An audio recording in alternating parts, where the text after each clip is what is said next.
Today we're going to talk about bacteria versus virus. First, what's bacteria? Bacteria are microscopic single-celled organisms that lack a nucleus and other membrane-bound organelles. They belong to the domain prokaryotic and can be found in almost every environment on Earth, including soil, water, air, and inside the bodies of living organisms. The structure of a bacteria. Here's the visual structure of a bacteria. We have capsule, cell wall, nucleoid, ribosome, cell membrane, pili, flagellum, and cytoplasm. Now we're going to talk about the functions of each structure. The capsule is an extra layer made of carbohydrate and it protects the bacteria from dehydration. The extra layer makes it hard to be engulfed by white blood cells.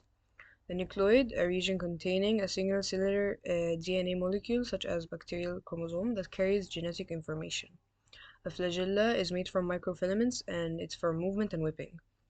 And the pili is like a hair-like structure, and its function is conjugation, which is the transfer of genetic material and helps attach to other surfaces. Next, we have cell wall. Its function is to provide shape and structural support. The cytoplasm is a gel-like substance, and its function is to contain cellular components. Cell membrane, which regulates the movement of substances in and out of the cell, and a ribosome is the protein synthesizing structure. The size of a bacteria. Bacterium is usually measured in micrometers. Since it's so small, it can't be seen by the naked eye. It can only be seen under a microscope. The three main shapes of bacteria, we have cocci, which is sphere-shaped, bacilli, which is rod-shaped, and spirochetes, which is spiral-shaped. Ways of infection in bacteria. Bacteria doesn't have a certain cycle of infecting a host cell. So we have many different ways of infection. First is direct contact, sexual contact, which could cause gonorrhea. Airborne transmission, like coughing or sneezing, could cause pneumonia. Contaminated food and water, like eating infected food, could cause food poisoning. And insect or animal bites, such as tick bites, could cause Lyme disease. The most common diseases for harmful bacteria: skin and soft tissue infections, such as staph infections, which could cause cellulitis. Respiratory infections, such as the whooping cough. Nervous system infections, such as meningitis.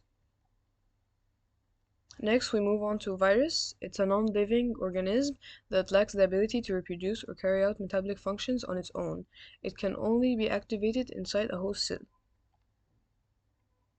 The structure of a virus: we have a capsid, which is a protein code that protects the genetic material, and the genetic material, which can be either DNA or RNA, which carries out the instructions for replication. Here's the protein code, which is the capsid, and the nucleic acid, which could either be DNA or RNA, the envelope, and spikes that are for attaching to specific cell surfaces. The size of a virus. Virus is measured in nanometers because it's very small. It's even smaller than the bacteria, and it can only be seen by a certain type of microscope, which is called electron microscope.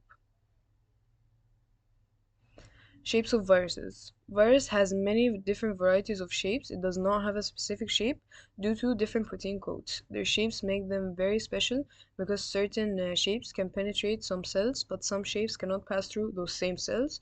And here are the different shapes of virus. Ways of infection in virus. There are two main cycles of infecting host cell with virus: lytic cycle and lysogenic cycle, which is the longer cycle. The lytic cycle has 5 steps. The first step is attachment.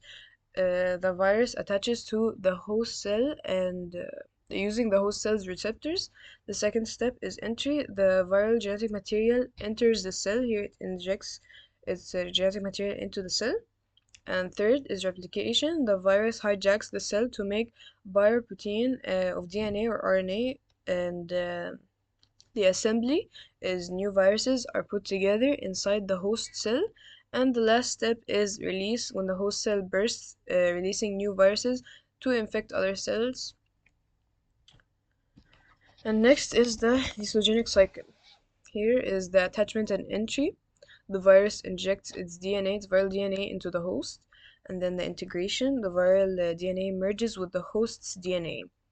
Third is the cell's division. The host cell divides, copying the viral DNA along with its own DNA.